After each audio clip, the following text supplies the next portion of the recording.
You have to bring out the secret weapon. What's that? The ancient word. Uh-oh. No, you can't lease that car, bozo. You're broke. No, you can't afford a boat. No, bozo. No. Squash! No, you can't lease that car, bozo. You're broke. Not the tilt angle. You can't afford a boat.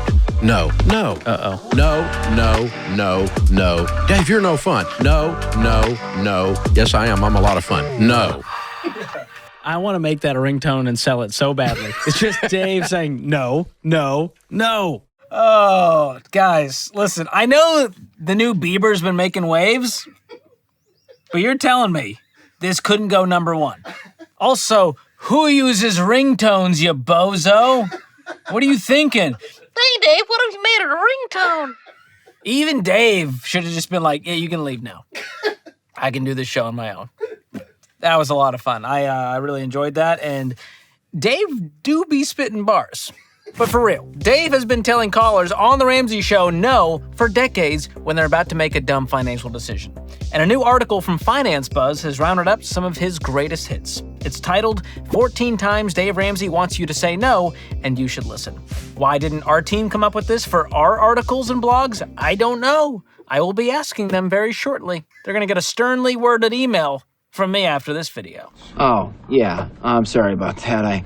I forgot. But today, on this day, I will be reacting to the list and explaining why Dave and yours truly stand firmly behind every one of those no's. Because every no is a yes to something greater. Put that on your pipe. Not in it. Put it on top. You scruffy cat smoking a pipe. Now, the list can get pretty repetitive, so I'll skip over the predictable ones to keep this video from feeling like the plot of a Hallmark movie marathon. Let's see what they had to say. First of all, nope. What in tarnation? Why? Who? That's not... Okay, the eyes are almost there. The nose close. The mustache, the goatee. It's like all the pieces are there, but it's also very much not. Could they just not use a normal photo of him? Guys, and here's the unhinged part of this. Let me bring this in so you can see what this says. It says fact-checked. So you're telling me this has all the journalistic integrity in the world except for this bizarro Dave that is now gonna haunt me in my dreams. Not nightmares, dreams. Let's get into the list just so I can scroll past oh wait, hold on. Look at this. In a recent podcast episode of The Ramsey Show, Ramsey and his co-host, George Kamel, that's giving Batman and Robin vibes. Listen to all the times they want you to say no to help improve your finances. Appreciate the shout out, Finance Buzz. You're back on my goodie boy list. Number 1 on their list of things Dave says no to, eating out while you're in debt. According to Ramsey, it's not about being a killjoy, but sometimes you have to say no to life's simple pleasures. When did Buffalo Wild Wings become a simple pleasure? When? Always and forever. Now listen, I've got nothing against restaurants. Well, I got things against a few restaurants, but nothing against them as a category. But they do typically mark up their prices as much as 300% to cover their overhead and make a profit. And here's what that means. You wind up paying $20 for a meal that you could have made at home for $5 per serving. So, totally agree with this one. You're off to a great start, Finance Buzz, after a real rough intro there with that AI image. Number 2 on the list, going on vacation when you can't afford it. If you can't pay for a vacation without going into debt, Ramsey advises against agreeing to go on any vacations. Instead, he suggests holding off on any recreational trips until you can afford to pay for the entire thing in full and in cash. I like this one because think about this. You go on vacation and you have some temporary joy. The trip's fun, we're swiping our life away, and then you get back home and you get to relive the worst parts of that vacation, aka the parts you swiped, with 29% APR on that credit card that you have to pay off for the next year. That's not fun. So there's a lot of other ways to get some R&R if that's what you're looking for. There's a lot of affordable things you can do in your own neighborhood, in your own city, with short drives that don't involve spending a whole bunch of money. Number 3 on the list, they've got keeping up with other people's lifestyles. It's tempting to try to keep up with what everyone else in your life is doing. You may get jealous when you see your friends taking fancier vacations or driving nicer cars. Ramsey recommends saying no to keeping up. I think this is good life advice. Who is out there going like, you know what? Best life advice I've ever heard? Try to keep up with everyone around you constantly, no matter what. This is the classic quote. We buy things we don't need with money we don't have to impress people we don't like. So here's what that's really saying. Find better friends and find the person in you that you respect. not the guy who has to keep up with everyone around him to try to be liked. Just like yourself first. I feel like I'm like a snarky Mr. Rogers with that one. Just like yourself first. And then you don't have to be a big dingus. It's you I like. I'm going to skip over buying a boat when you're broke. I think that one's pretty obvious, and I don't think I'm going to convince the boat bros on this one anyways. Number 5, getting an expensive cell phone when you can't afford it. If you're in debt, you don't have the cash saved up, Ramsey recommends not buying an expensive cell phone. That's good journalism there. While it's tempting to consider upgrading to the latest and greatest tech as soon as it hits the market, old phone will likely continue doing job just fine. They had a better sentence there, but I liked making it more Yoda speak. Why buy new phone when old phone do trick? So here's the deal, and I'm gonna get a lot of hate for this, but Androids are always a stupid investment. And I say this only to summon them to the comment section, which, guess what, makes me all powerful.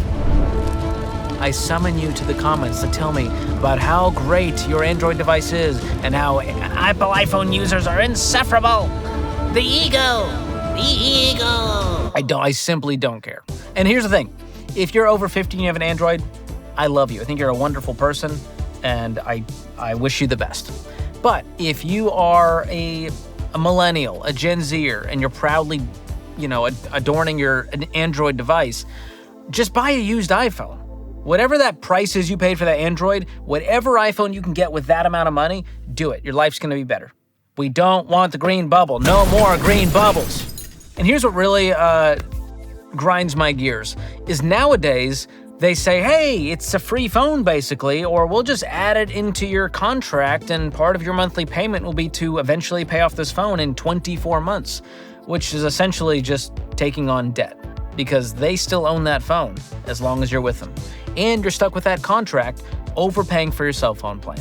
Not okay. There are way cheaper options out there, so just buy a used phone in cash if that's what you can afford, and then switch cell phone plans to someone that doesn't lock you in with a payment attached. That's all I gotta say about that. Number 6, we have leasing a car. Leasing a car might seem like a good idea to some, but Ramsey recommends avoiding this type of financial contract. Kamel even calls out this practice in a post on the Ramsey Solutions blog, noting that leasing a car benefits the dealer more than it benefits the customer. As such, both men, thank you for that, recommend paying for your next vehicle in cash instead of taking on a short-term lease contract, which will have you paying into a loan that will never help you actually own your car. Thank you so much for the shout out to my article, for calling me a man. Gosh, I want to shout out Sarah and Lauren for being the best people at Finance Buzz. All right, what do I have to say about car leases? A car lease is the most expensive way to operate a vehicle. Think about it. You are basically very expensively renting a car and prepaying the depreciation, all the while being tied in with all the restrictions and fees that the dealer puts on you. Think about it. The payments account for expected depreciation, plus taxes and fees, and then you pay back-end charges. And what happens if you want to get out of it? How do you get out of a lease? It's really difficult. You need to have the full balance for an early payoff, or you got to find someone else to take over the lease, and good luck finding someone else to do the stupid thing that you just did. So, don't do it. Don't lease a car. All right, next up, taking a vacation when you have debt. Okay, hold on, Finance Buzz. That's a turkey in reverse. Yeah, they just said number 2 is going on vacation when you can't afford it. If you can't pay a vacation without going into debt. Okay, is this one any different? When you have consumer debt weighing down your finances? All right, guys, I was just praising your journalistic integrity. And here we are with the redundancy. You fact-checked this, but you didn't bother to check for redundancy? That's a point off your score. Yeah, so I think we cover this one. Taking a vacation when you can't afford it or when it causes you to go into debt. Both a bad idea. Next up on the list, parents moving in. This one's gonna get tricky. When it comes to living situations, Ramsey frequently advises his followers to say no to long-term house guests, no matter who they are. For example, saying no to what he calls silver squatters, which is still the best. It sounds like a toilet for old people. Like it helps you get the pipes moving. You know what I mean? Like a squatty potty, but for old people, which, I don't know, it comes with a Reader's Digest. I don't know what would make that different. He says you shouldn't feel obligated to allow your aging parents to move into your home simply because they haven't made responsible financial decisions. Instead, he suggests working together with your parents to come up with a plan for them to cover their own living costs. This one obviously depends on the situation. This is not like my mother-in-law, I needed to take care of her because she was in poor health. Is Dave saying that that's stupid? No, that's not what we're talking about here. We're talking about people who just simply didn't save for retirement, are now broke, want to keep up their lifestyle in retirement, even though they're not working anymore. And now they go, I'll just mooch off of my kids because I changed their diapers at one point. So I feel like they owe me for the rest of my life while I make stupid decisions for the rest of mine. Bad idea. Don't like it. I've never seen it go well. I see a lot of resentment here. Again, the caveat being there are circumstances in which you have to have mom or dad move in or other family members to help take care of them. Not against that, but I don't want this to be because of their poor financial planning. Capiche? Caposh. Number 10, enabling family members' poor financial choices. This falls right in line. It's often tempting to help your family out financially, but in many situations, helping only enables their poor financial choices. Without true consequences, many of them may continue to make poor financial decisions, which could have them reaching back out at a later time for another bailout.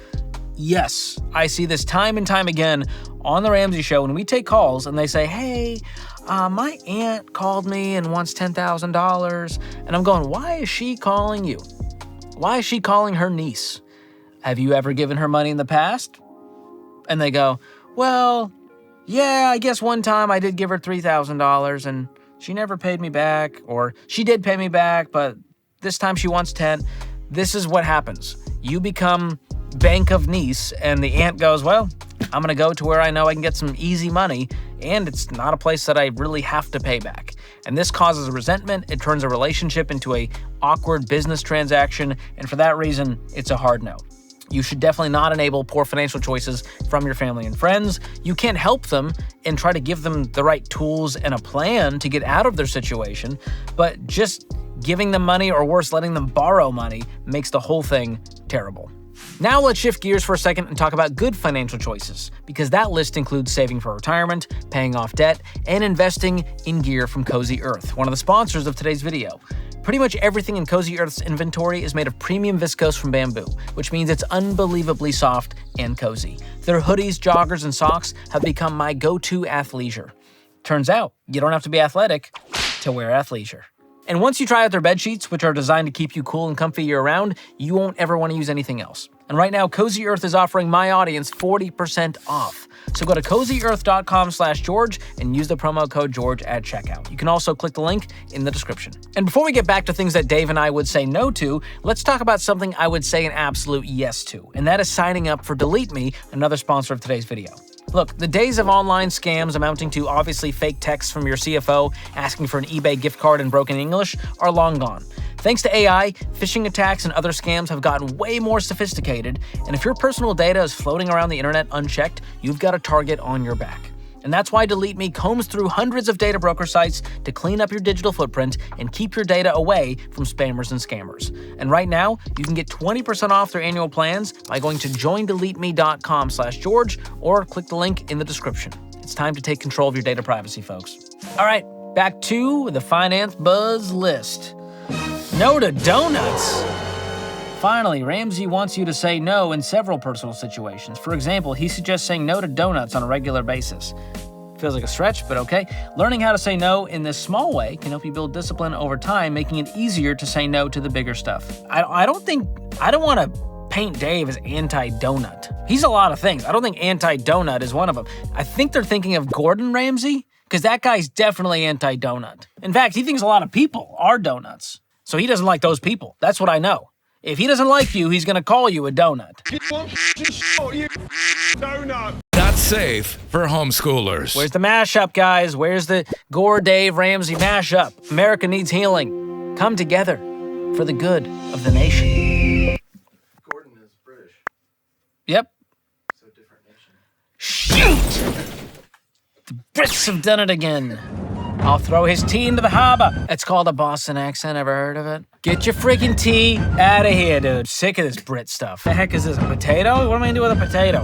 Next on their list that I'm gonna cover, saying no to lifestyle creep. Lifestyle creep happens when you slowly start saying yes to nicer things. This might include getting a nicer car, moving to a bigger apartment, or even buying high-end groceries. Ramsey suggests avoiding the slippery slope, which can have a major impact on our finances. Instead, he says you should focus on intentionally saying yes to the upgrades that really matter to you. That's fair. Lifestyle creep. Your income goes up, your spending creeps right up to meet it, and you don't even notice the shift. It just happens. You start making $10,000 more. At the end of the year, ideally, you have $10,000 more saved, minus taxes. But instead, you go, where'd that raise go? It just disappeared because you spent it. The more you make, the more you spend. The way to avoid this is to keep living how you've been living with minor increases over time that are very intentional and done with cash. All right. I think that's enough from Finance Buzz for one day. Look, people have been calling Dave a fuddy-duddy for years, and in some households, his name has basically become a cuss word. But here's what you have to understand. 53% of Americans are living paycheck to paycheck, and most of them have nothing saved. And those are generally the folks that are calling us for help. So yeah, we say no to a lot of things, and you might think it's all a little extreme, but you can't deny that it's effective. Delayed gratification is the key to winning with money long-term. Short, instant gratification is what's keeping us broke. So if you're still on the fence about all this, I made a whole video breaking down how and why the Ramsey plan still works and how you can use it to change your life. So click here to check it out next, or click the link in the description. That's it for today. Don't forget to like this video and subscribe to the channel if you haven't already. Thanks for watching. See you next time, you donuts.